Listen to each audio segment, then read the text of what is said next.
이혼하고 돌아온 싱글이 되고 느낀 점을 말씀드리겠습니다. 이혼 문제로 고민하시거나 이미 이혼하신 분들에게 제 경험이 도움이 되셨으면 합니다. 첫 번째, 일생을 살면서 법률로는 한 번으로 충분하다. 특히 아직 한국 사회에서는 더더욱 그렇습니다. 좋은 사람이 있다면 굳이 법적으로 엮여서 아이들에게 성씨 다른 아빠 만들어주지 말고, 자녀가 있다면 더더욱 재혼에는 신중해야 합니다. 두 번째, 내 아이를 세상에서 아무런 조건 없이 있는 그대로를 사랑해줄 사람은 결국에는 나와는 인연은 없었으나 아이들의 아빠인 사람이다. 미움과 원망이 덜어내어지면 그 자리는 책임감과 유대감으로 채워야 아이들의 유년이 덜 불행합니다. 세 번째, 결혼은 신중하게, 이혼은 신속하게. 제 경우에는 여건이 안 되어 참 미련하게도 참고 살았지만 돌아보니 참는 데 능사는 아니었고 사람은 고쳐 쓰는 게 아니었습니다. 천성은 바뀌지 않고 한 번 아닌 놈은 죽어도 아닌 놈인 것입니다. 딱 그만큼 보고 배우고 자랐고 30년 이상을 그렇게 살아온 사람이 바뀌는 시점은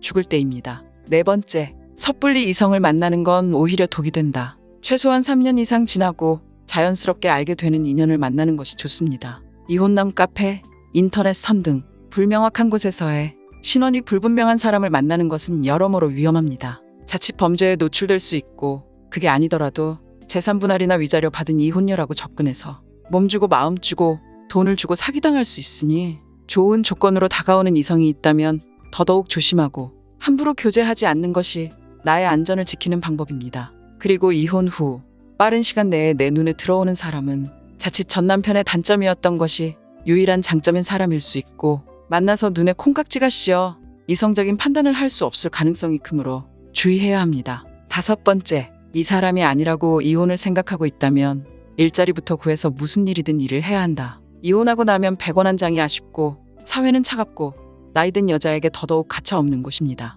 사자 직업이나 전문직, 전문기술이 있지 않은 이상 최저임금으로 내몰리게 되어 있습니다. 조금이라도 빨리 경력 단절을 끊고 본인의 일을 찾아 커리어를 쌓는 시간이 있으면 이혼하고 나서 금전적으로, 경제적으로 오는 타격이 덜할 수 있습니다. 임대아파트 신청 및 한부모 신청에 급여 수준이 반영될 수 있으므로 일하기 전 사업주와 여러 부분을 두고 긴밀하게 협의해야 합니다. 여섯 번째, 재결합에 대해 경계해야 한다. 누굴 만나봐도 그놈이 그놈입니다. 구관이 명관이란 말은 개소리입니다. 그렇다면 이혼하지도 않았을 겁니다. 이혼했을 때 어떻게 했는지 생각해봐야 합니다. 내가 이 사람이랑 살다가는 암에 걸려 죽을 것 같다거나 내가 도저히 행복할 수 없다는 확신이 들 때 이혼을 결심하게 되는데, 추억이라는 것은 이상하게도 지나고 나면 슬프고 어려웠던 것보다는 슬프고 어려웠던 걸 극복하면서 쌓았던 추억이 미화되어 자꾸만 생각이 날 가능성이 큽니다. 하지만 그것은 익숙함 내지는 매너리즘에서 오는 안정감일 뿐, 아닌 건 아닌 거고,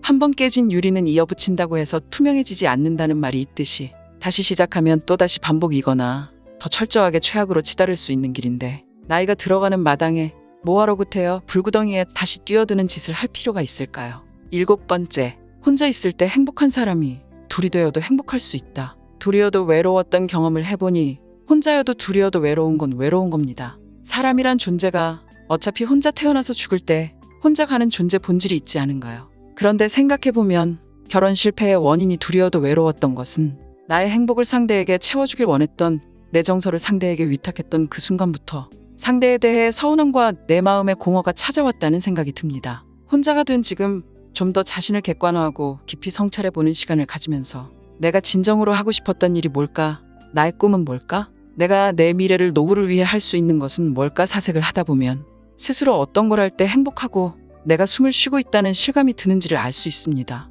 그렇게 내 행복을 찾아서 스스로 홀로 서서 내 존재만으로도 충분히 행복할 때 내 곁에 찾아오는 그 누군가도 행복해질 수 있다고 생각합니다. 행복한 나와 함께하는 모든 순간이 행복할 테니까요. 이상 이혼 5년 차를 맞이하는 저의 짧은 소견이었습니다. 남자 만나 망한 여자는 봤어도 남자 안 만나 망한 사람은 못 봤습니다.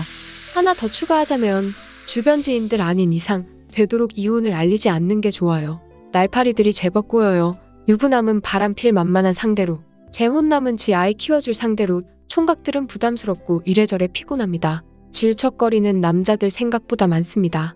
저는 이혼하고 혼자 산 지 10년이 넘었는데 이혼 준비하던 당시 임신 7개월이었으나 나라에서는 태하는 사람으로 안 쳐주더라고요. 서류 내고 한 달 만에 이혼된 걸로 기억하는데 어쨌든 이혼은 잘한 것 같습니다. 애는 이혼 준비 중에 잘못돼서 하늘나라 갔고 출산휴가 받아서 2달 쉬었어요. 그놈은 백수였지만 전 직장이 있었고 휴가 후 복귀해서 아직도 같은 직종에서 종사 중입니다. 주변에서 결혼 얘기 자꾸 꺼내고 이혼은 흠도 아니다 어쩌고 하는데 이혼이 흠이라서 결혼 안 하는 게 아닙니다. 굳이 그걸 또 해야 하는 이유가 없어요. 충분히 연애는 하고 있고 아쉬울 거 없고 자가집도 있으며 직장도 안정적입니다. 이런 상황에 결혼이라는 변수를 만들고 싶지 않아요. 평화로운 내 일상에 누가 하나 끼어들어서 그걸 해치는 게 싫을 뿐이죠.